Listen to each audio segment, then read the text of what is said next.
Hello and welcome to The Rest is Money with me, Robert Peston. Steph will be back soon. Today I'm delighted to be joined by Helen Miller, who runs the Institute for Fiscal Studies. I think we've all got to have a degree of sympathy for Helen for two reasons.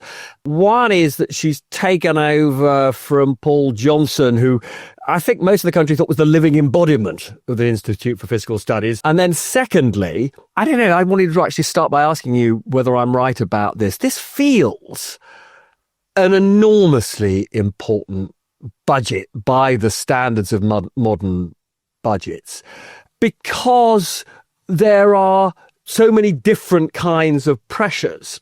On the one hand, you know, for the last 15 odd years, we've had no growth or very little growth in this country, flatlining living standards.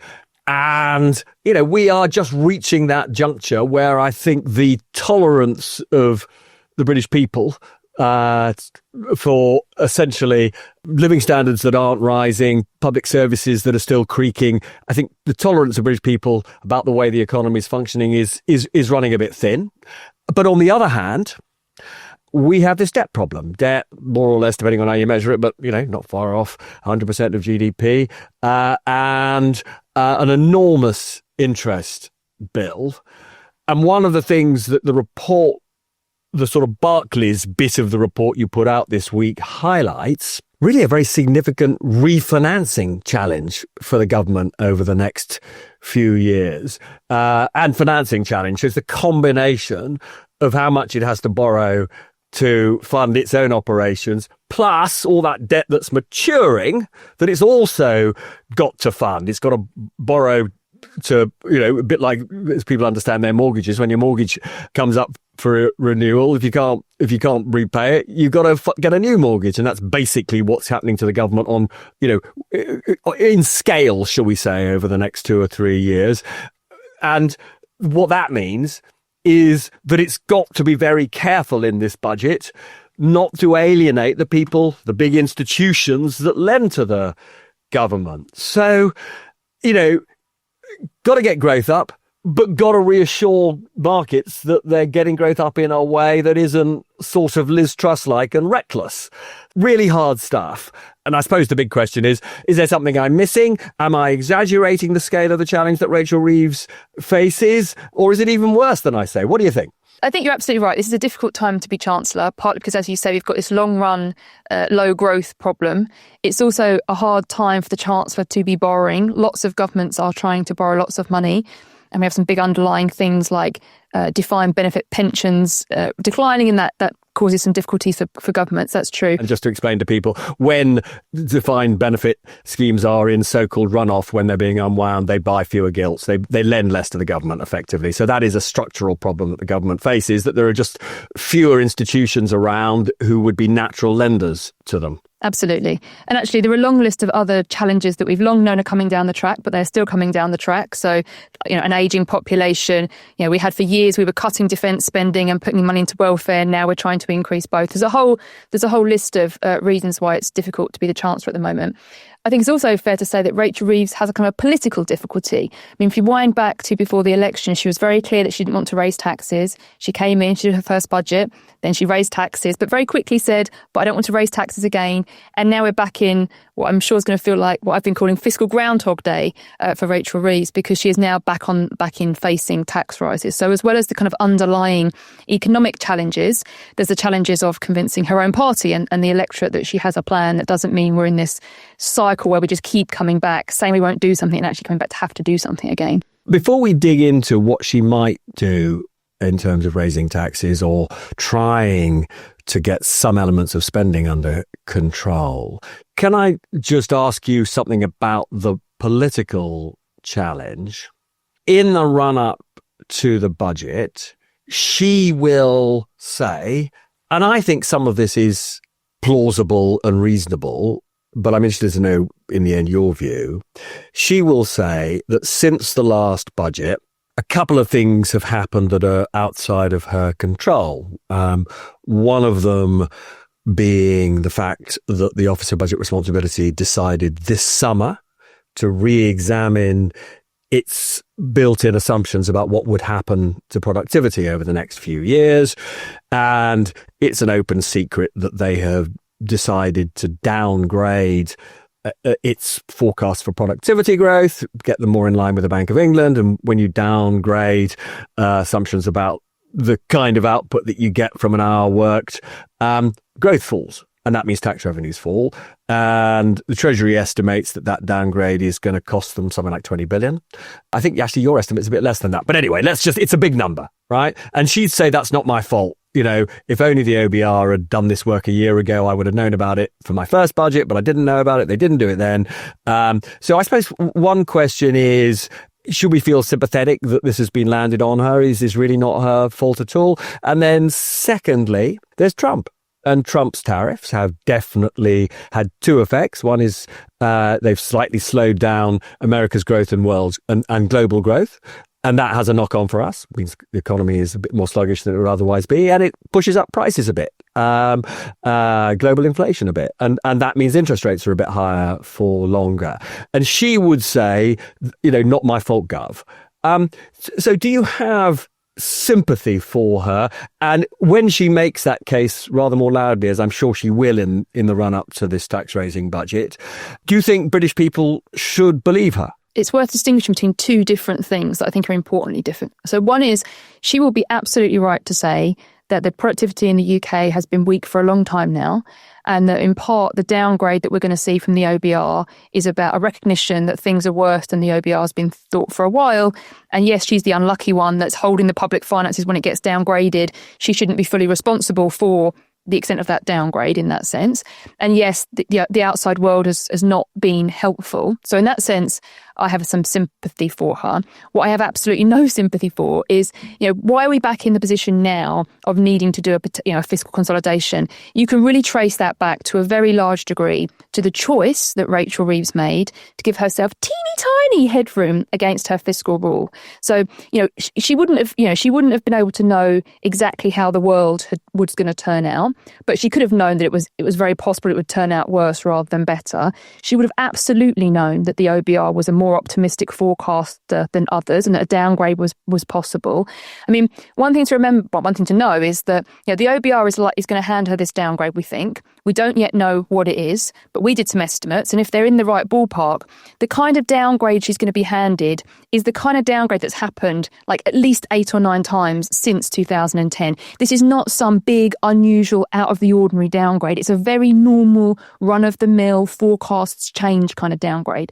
And if she had been operating with what was sort of normal levels of wiggle room, headroom, what was normal in previous years, then this wouldn't be a big issue. It's only become a big issue now. It's crystallising as a big issue because she's running things so tight with the fiscal rules that any small fluctuation in a forecast can just really blow her off course. So I have both some sympathy for the world hasn't turned out as well as you might have hoped. I have very little sympathy for the idea that she couldn't have known that. Of course she could have known that some of these downside risks were possible. So what we're talking about here is when you do a budget and you've got your fiscal rules, you keep back some what you might call rainy day money in case things turn wrong.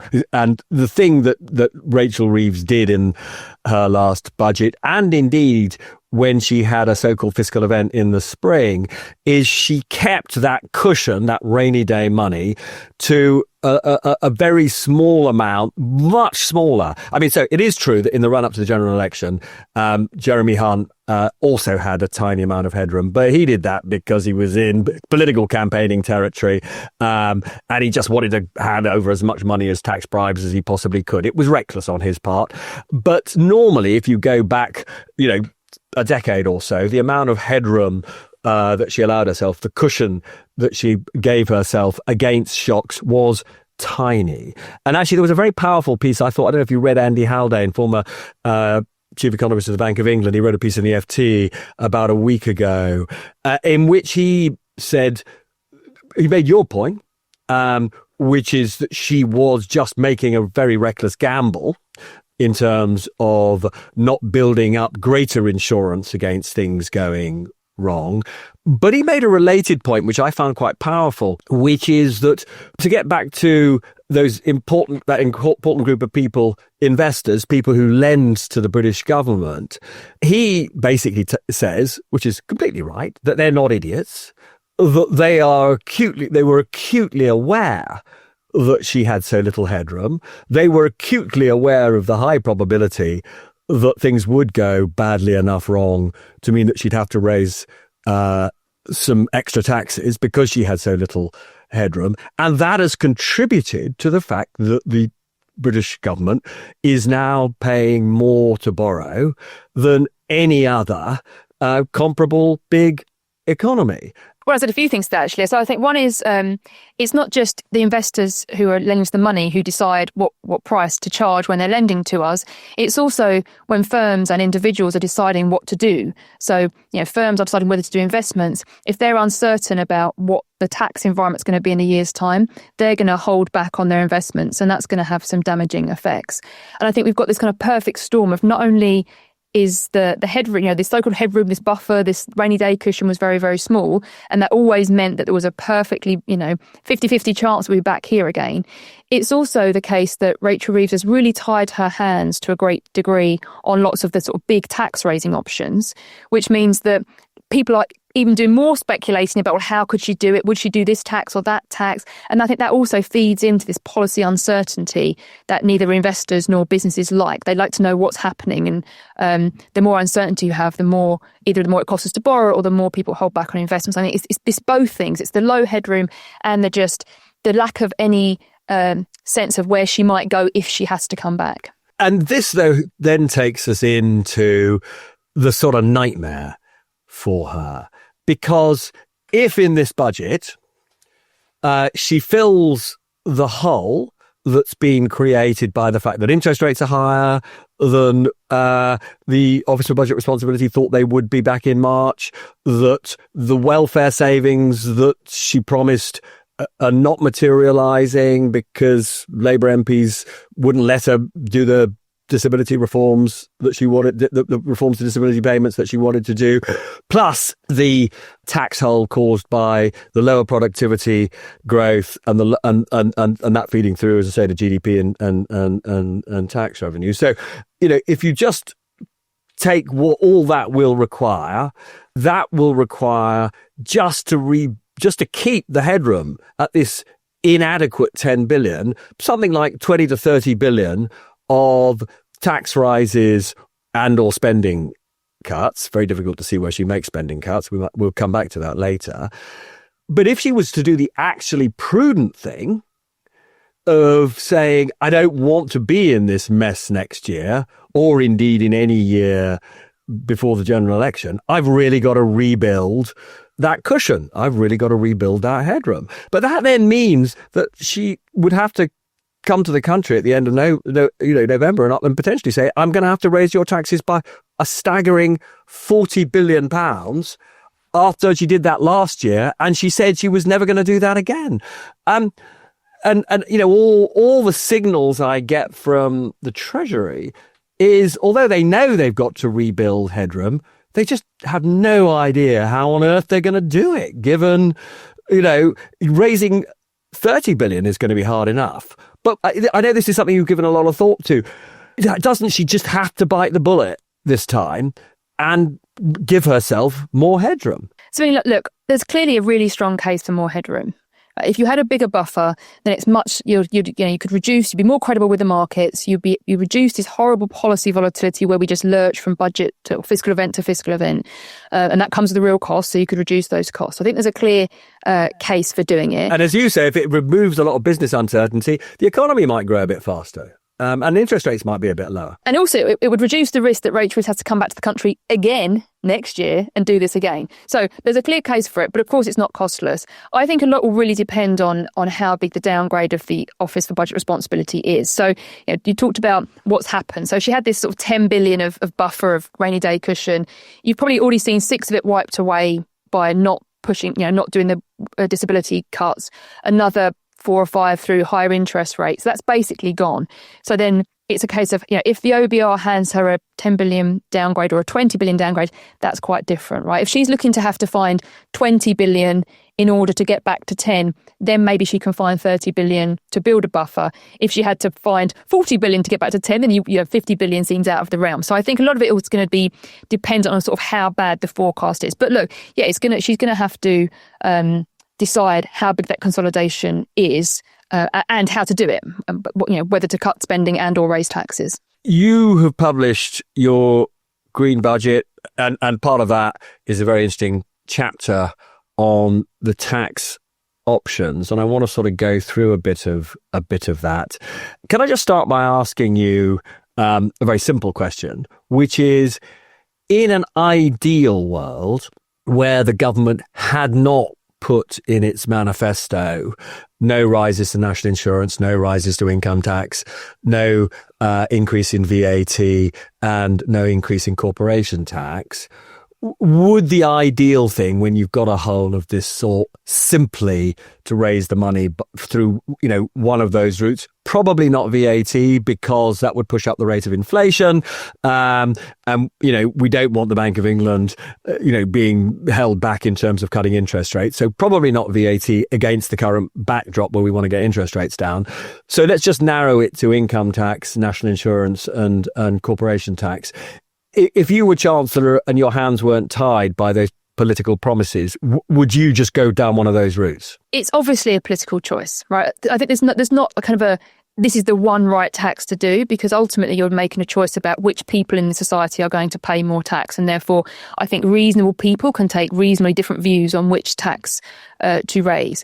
What I would say is that if you want to find a big chunk of money, then it is much more straightforward to use a tax on a big tax base. So like you said, either a tax on some form of income, whether that's income tax on national insurance, or a tax on consumption, so a VAT. So that's the kind of straightforward way to raise more revenue. What I'd also say, though, is that regardless of which tax lever Rachel Reeves wants or chooses to use, we're in a position in the UK where all of our taxes are designed in ways that are problematic and that are basically doing more damage to economic growth than is necessary.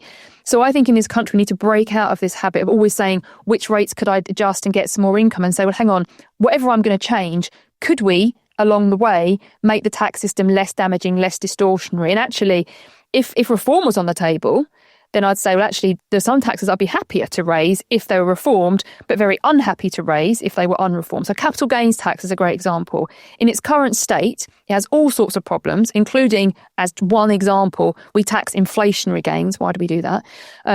So if you just put up the rates of capital gains tax at the moment, I'd be very concerned about that. And let's just stick to capital gains tax for a second. You're concerned that if she simply whacks up the rate, investment will be deterred, and actually she may end up raising actually rather less tax in the long run if broadly, there's less capital being put at risk. What, however, would be a sensible reform that would not fight against her ambition to encourage growth? So how could she both raise money from reforming capital gains tax and do it in a way that is conducive to investment? It's something I've worked on a lot, actually. So let me give you a specific example about a bit of capital gains tax, but what I'm going to say applies more broadly.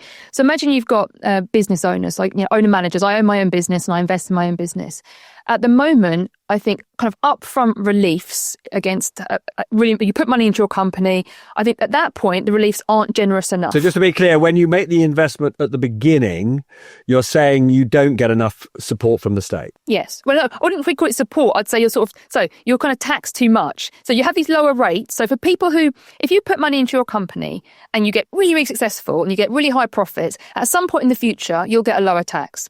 But if you're somebody who puts money into your company actually makes a loss, or you're bearing those big upfront investments, often you can't deduct the full cost of those investments from your taxable income. So there are two problems in our system. So I'm saying I would reform upfront relief, and there's different ways you could do this in practice, but as an illustration, you could say, when you put money into your company, let's say you put £1,000 into your company, I'm going to give you upfront tax relief against your personal income for that investment. But then when you take money out of your company at a later date in time, you take the money out, you take profits out, then we'll tax you at a higher rate. I've done lots of work on those kinds of reforms. That would be a way that set of measures would be more conducive to investment. You would get higher investment incentives would go up.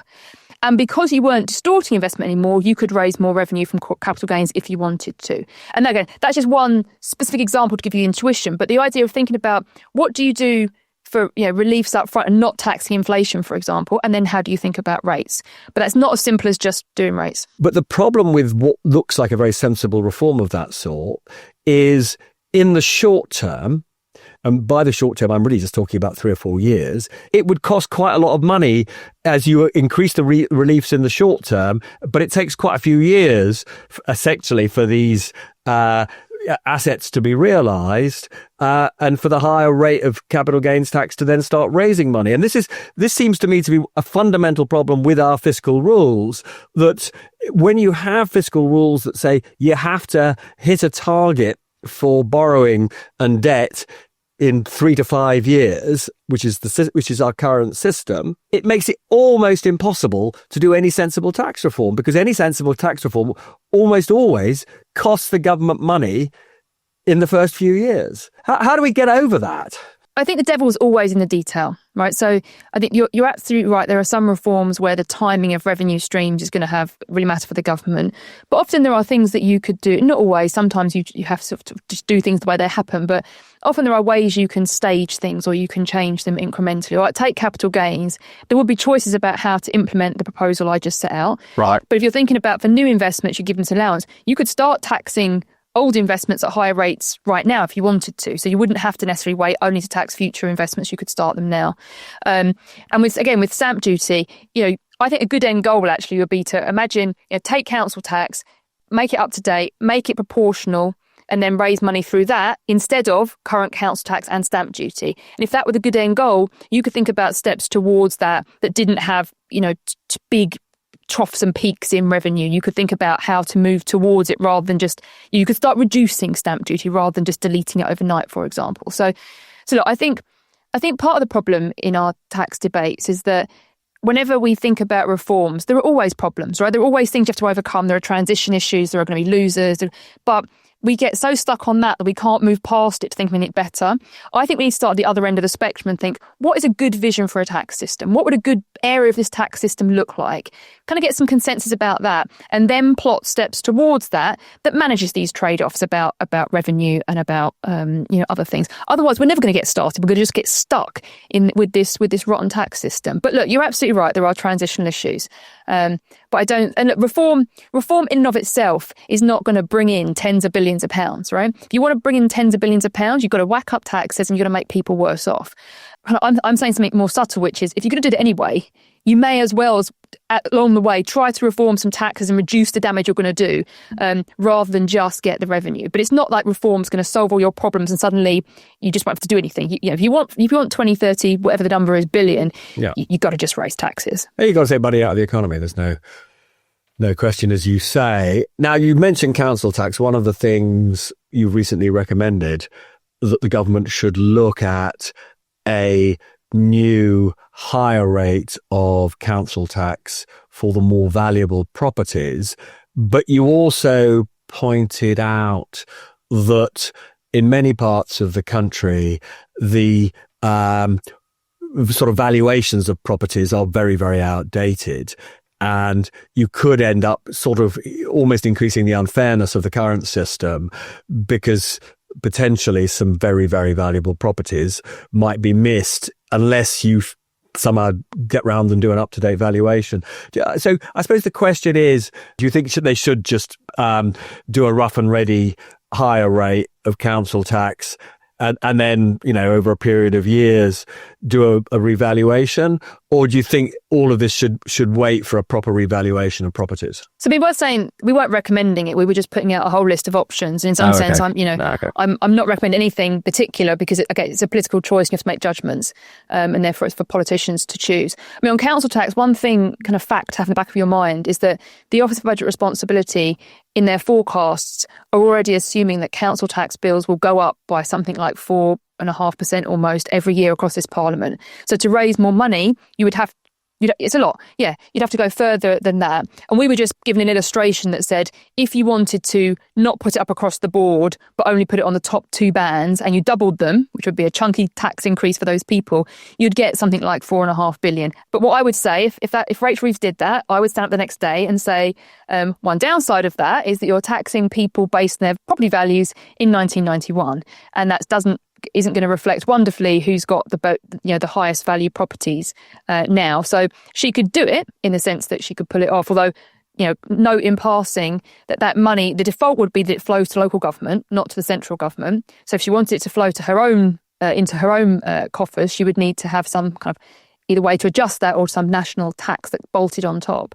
I'd be much happier if the government put forward plans that says we are going to stop this absolutely ludicrous system where we tax people based on values of houses from over 30 years ago.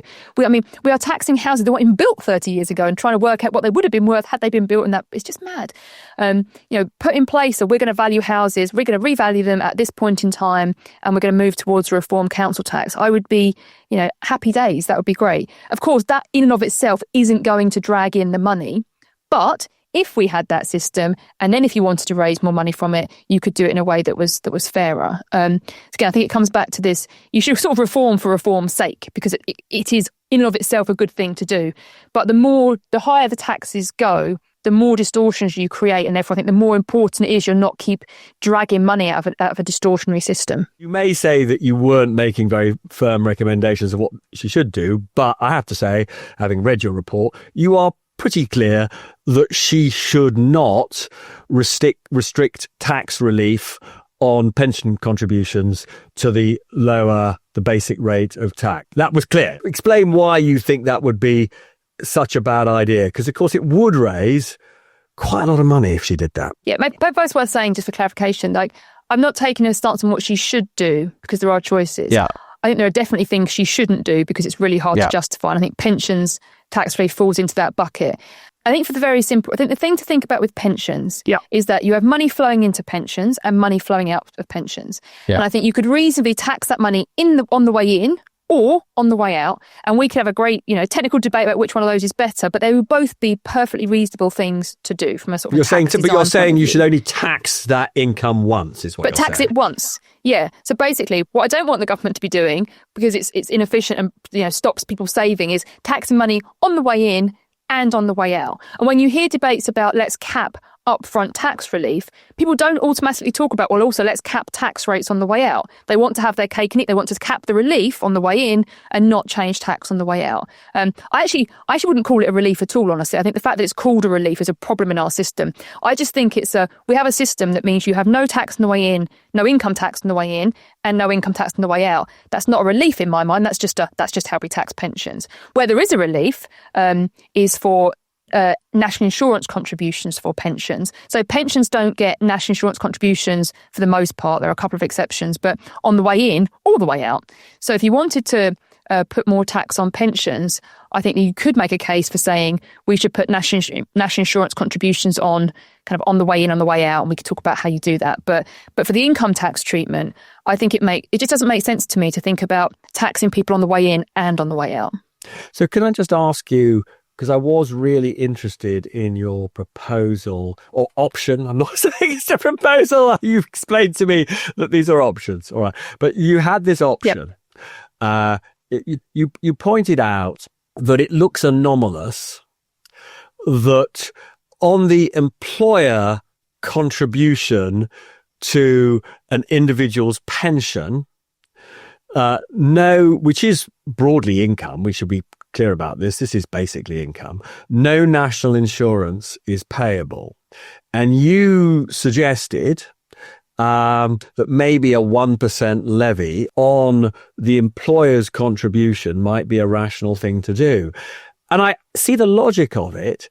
I guess my concern would be that, the government, and many would say absolutely rightly, has faced a lot of criticism from the way that it pushed up employers' national insurance only a year ago, and thereby increasing the cost of employing people, I think many people would say, if you now say, even if it's only 1%, there's a new 1% levy on employers' contributions to pensions, they would say that's another tax on employment. And right now, when the employment market is very weak, that would be a very bad thing to do. Yeah, so I think the way to think of it is, I mean, look, obviously there's a politics here about how people feel about, employer national insurance. I mean, there's a big subsidy to pension savings, and it's a big subsidy related to employer pension contributions.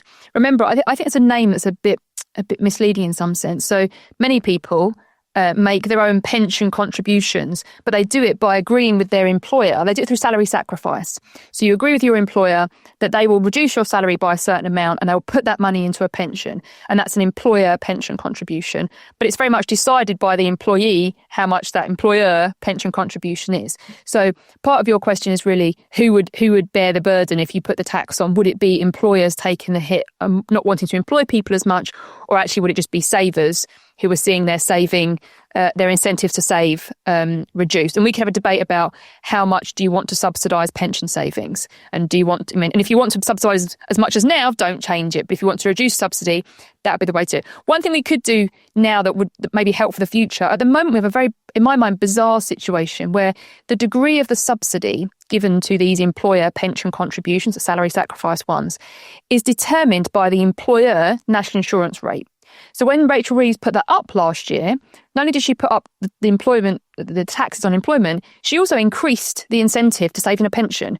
But not because we thought we needed a bigger incentive to save, just as an accident of the fact that these things are pegged together. So you could, for example, just say, we're going to put full employer national insurance contributions on pension contributions and introduce a new subsidy. And you could even set it at the same rate on day one, make them both 15%, but stop this where automaticity, stop the fact that when you change employer NICs, you automatically change the savings incentive. That would be a parameter that over time other governments could then adjust. So that's a good example where I think there's a very large, incentive to save in a pension. But if you want to change that, don't fiddle around with the income tax NICs. Don't fiddle around with income tax relief. If you want to reduce the savings incentive, you should choose national insurance. And again, we talked about the employer bit of it. You could also take the other end of it and say, well, when you're getting a pension out, when you're getting the income, you could start levying some employee national insurance contributions on pensions in receipt. And that'd be another way to start reducing the savings incentive if you wanted to do that. Just boiling it down to the simple point you made at the beginning, which is you should either tax the income that goes into a pension and then the money you take out should be tax-free, or you should do which is what we're doing at the moment, which is give tax relief on the way in. But then, as is the case, tax the income for pensioners at whatever their marginal rate is when they receive their pension, which is the current system, except for one aspect of it, which, if I'm honest with you, I never completely understood. But you can take out 25% of your pot tax-free. And that seems to break your sort of golden rule, as it were, of how you should be taxing pensions from sort of, in a sense, birth to death. So do you think, actually, if she wanted to raise some money and she wanted to do it in a fair way, she should just abolish, that total tax break for when you're allowed to take money out of your pension pot? I'm glad I was avoiding mentioning it because I thought it was getting a bit complicated, but I'm pleased you mentioned the 25% tax-free. So look, I think that don't tax on the way in, tax on the way out. You should think of it as like the baseline system, the system that doesn't discourage or encourage savings at all. The 25% tax-free is kind of the subsidy that tries to incentivize you to put money into a pension. And I think we could debate, again, it's a choice about how much do you want to incentivize people to put money away for retirement. I think it makes sense to have some subsidy for that because people are locking it away and you want them to provide for themselves in their older ages.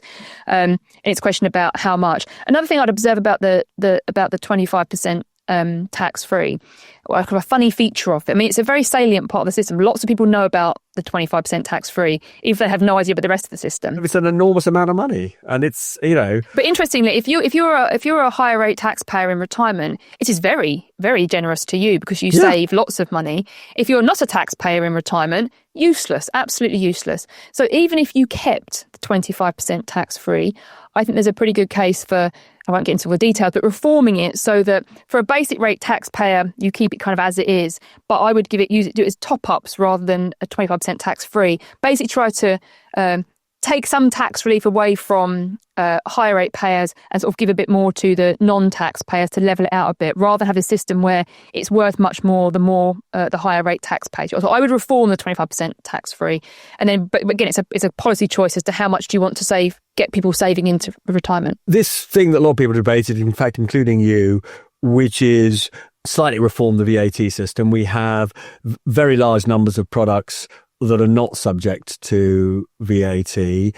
If you imposed, let's just see, even a very low VAT rate on food and books and children's clothes and all of that, which are currently nil rated, would that have, in your view, a significant impact on the rate of inflation, such that any sensible chancellor would really worry about that in the short term? And obviously, there is something else they should be worrying about, which is it'll be much less affordable for people on low incomes. It'll definitely squeeze living standards for those on low incomes. So do you think actually it should be a realistic option? I slightly feel, although that seems to me to be a very rational reform in the medium term, this is just not the moment. So look, I think in the medium term, I think a great place for us to get to in this country will be to get rid of all zero rates and lower rates. I would put 20% VAT on, or whatever rate you want to pick, on everything. And if you did that, you could increase benefits. So universal credit, for example, for lower income households. You could do some other reforms so that basically however much money you want to raise and however you want to redistribute it across people, you could do it better. Lower rates of VAT are not good ways to help poor people, because people like you and I buy food and children's clothing, and we get bigger cash benefits from that. So I think that should be the long run end goal. At this moment in time, I think the inflation issue is a concern, because ordinarily the Bank of England would just look through that kind of temporary inflation, but it's worried that inflation is high and maybe a bit sticky, so you might want to worry about that. Of course, the question of how much inflation would it cause would depend exactly on how much you did. So if you put a big VAT swack on all food, you'd get quite a big effect. If you just did children's clothing, you'd get a smaller effect. Of course, you'll remember too, back to the, George Osborne's omnichannel budget back in, I think it was 2012, where he tried to put a bit of VAT on pasties. I think the lesson from that is that actually often doing bigger things is easier. If you just pick out cakes or kids' trousers or whatever, you look like you're picking on something, and that just goes down like a lead brick.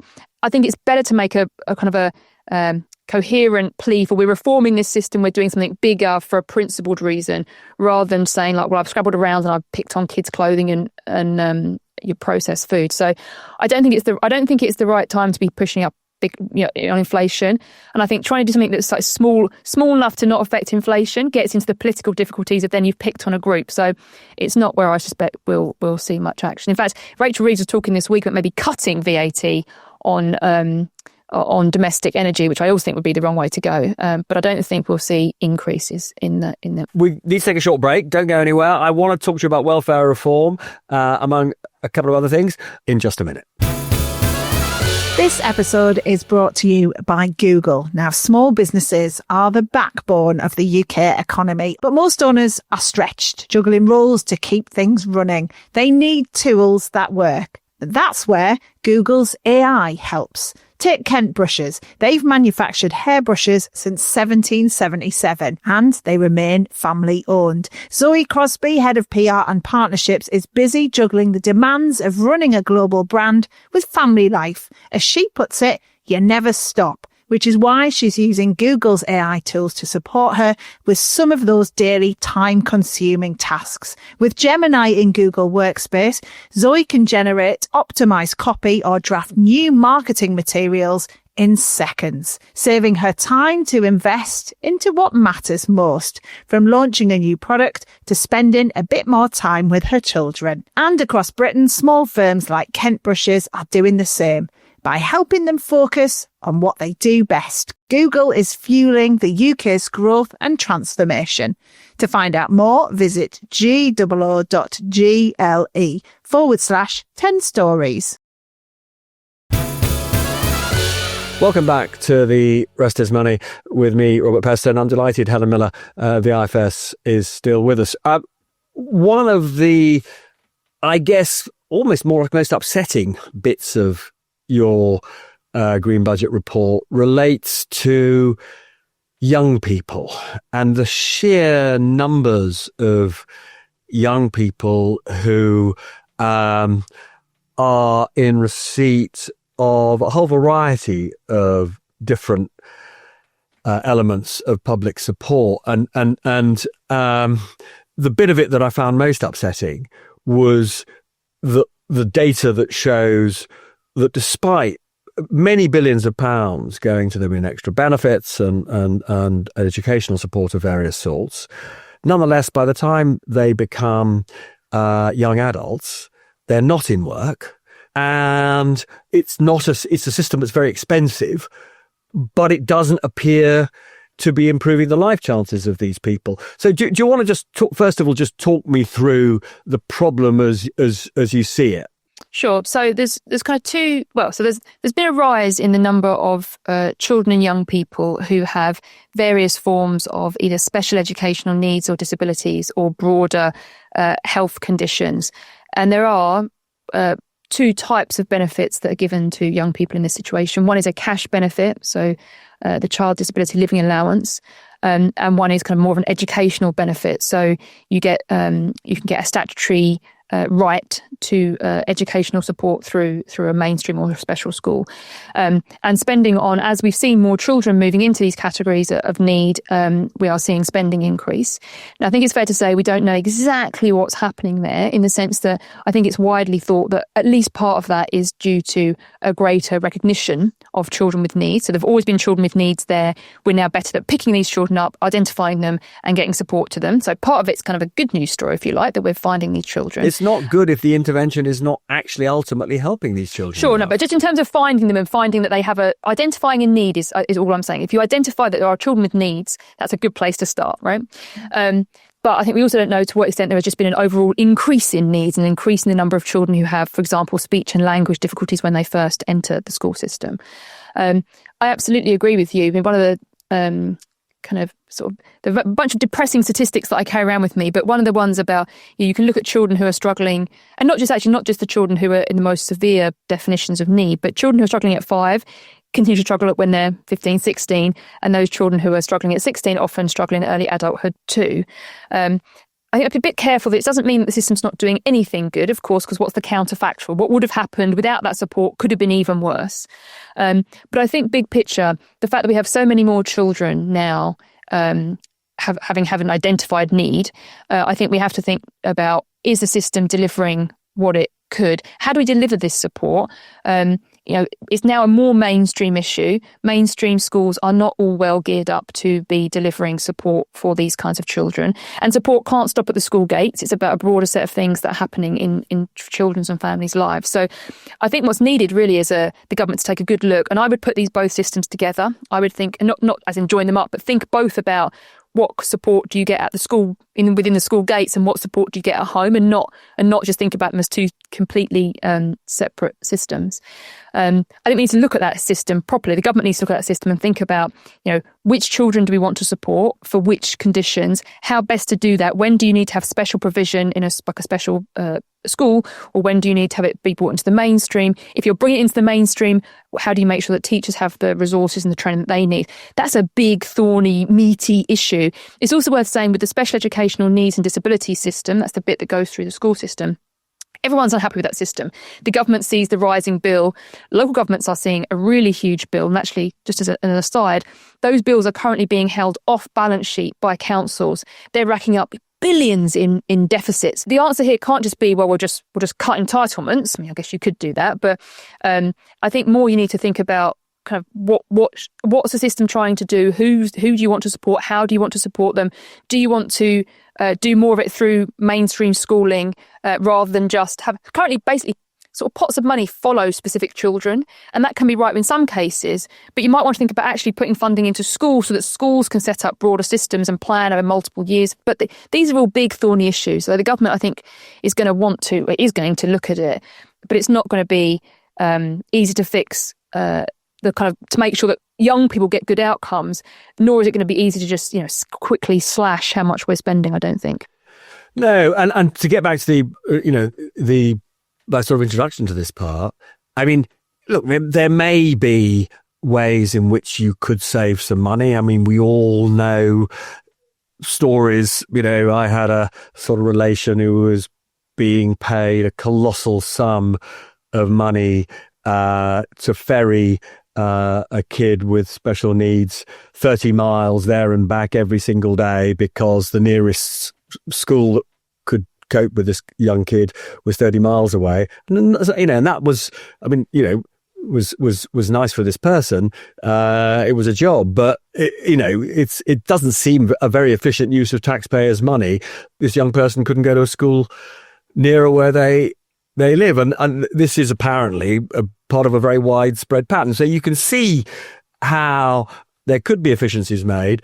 But broadly, to get back to where I started, if it is the case that there is just not enough progress for these young people for all the support they're giving, it's very difficult to argue that any reform is going to cost the government less.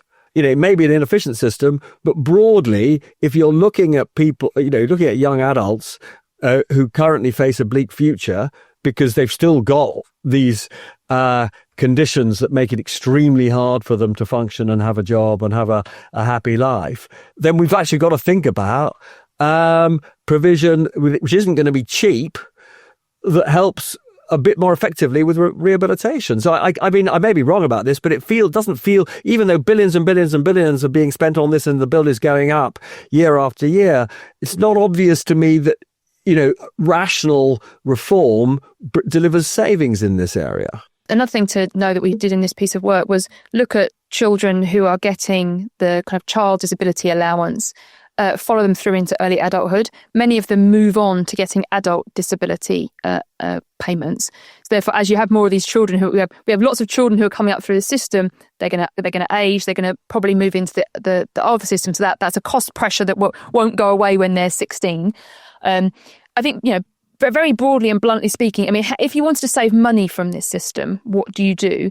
So you either make the system more effective, more cost effective, so you can provide the same level of support, or maybe better support at a lower cost. Maybe you move it into mainstream schools, so you're not going to specialist schools, or you find ways to reduce the cost of transport, or to make the support just more effective, more productive, or you cut entitlements.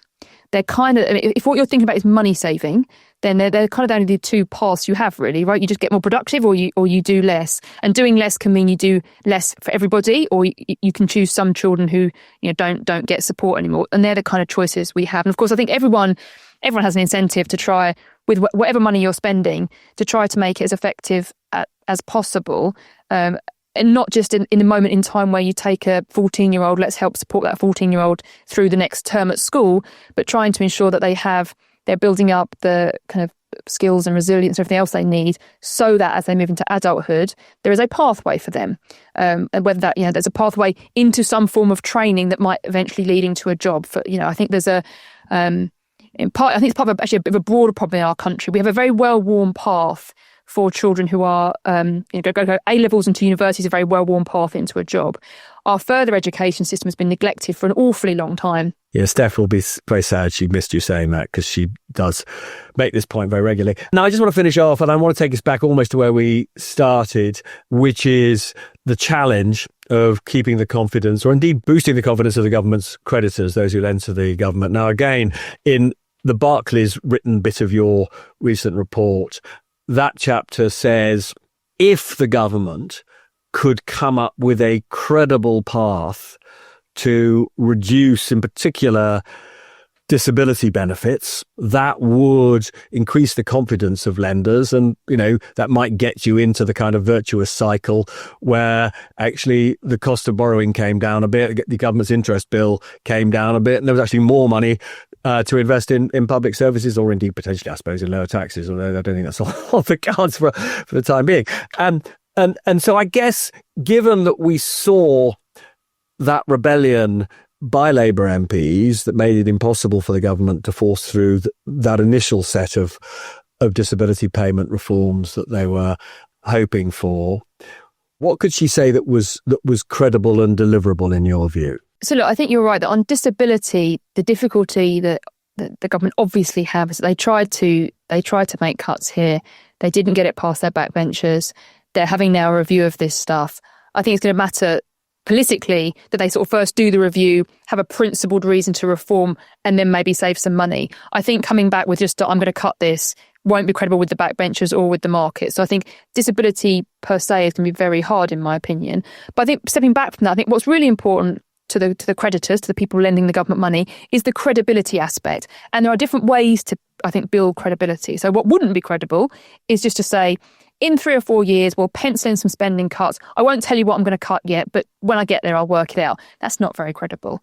And of course, markets might like that the government did something that was seen to be politically hard, regardless of what it was, just because the fact that you've done something politically hard means you have the ability to use your majority and to burn through some political capital in order to do something. So I don't think, frankly, looking at disability, you're looking at, 3, 4, 5 billion. In the grand scheme of things, it's not the money, it's not the pounds billion per se that's going to make the market feel a way or another. It's the signal of, did you do something politically difficult?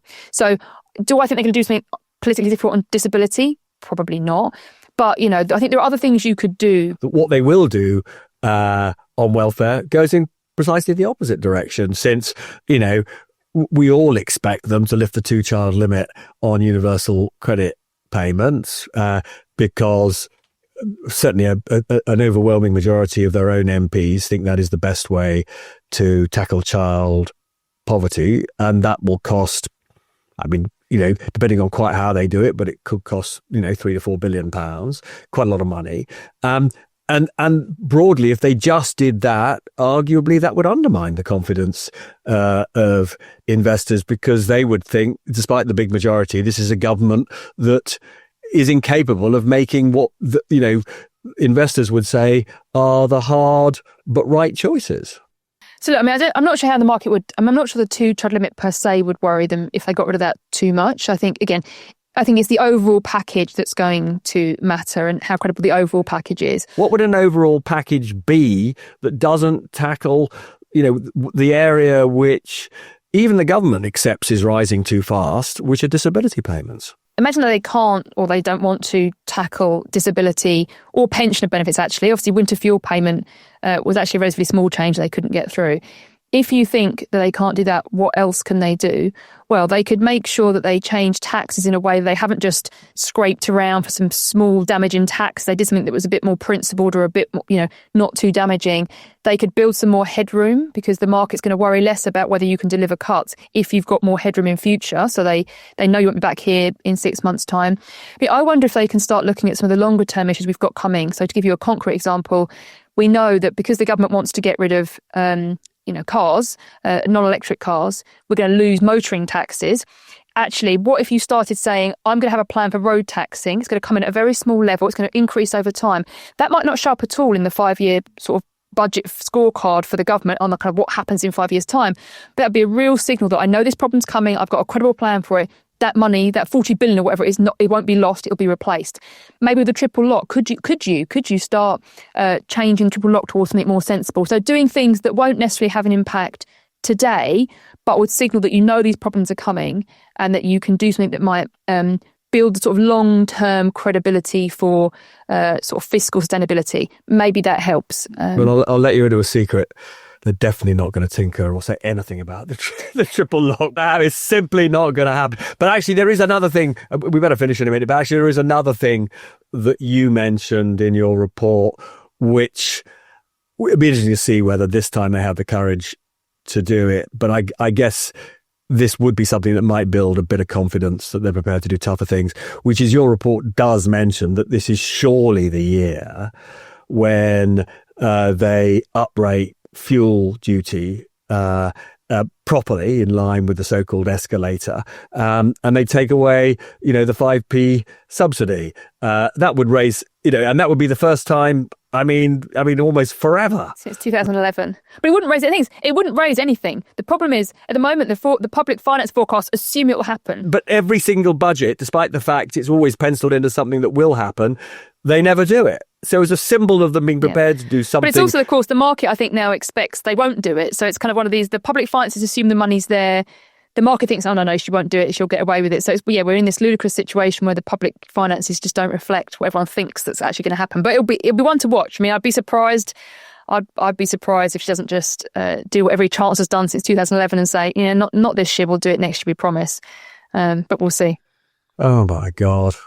So, it is one of those. It is one of those where I don't know. Anyway, I don't even want to say what I think if she does do that again, but who knows? She probably, as you say, she probably will, in the end, do what all chancellors have done in recent years. I would call them pusillanimous, but that would probably be me taking sides in a way that I shouldn't take sides. So there we are. Shall we leave it there? There's been so much that we've covered. Absolutely gripping.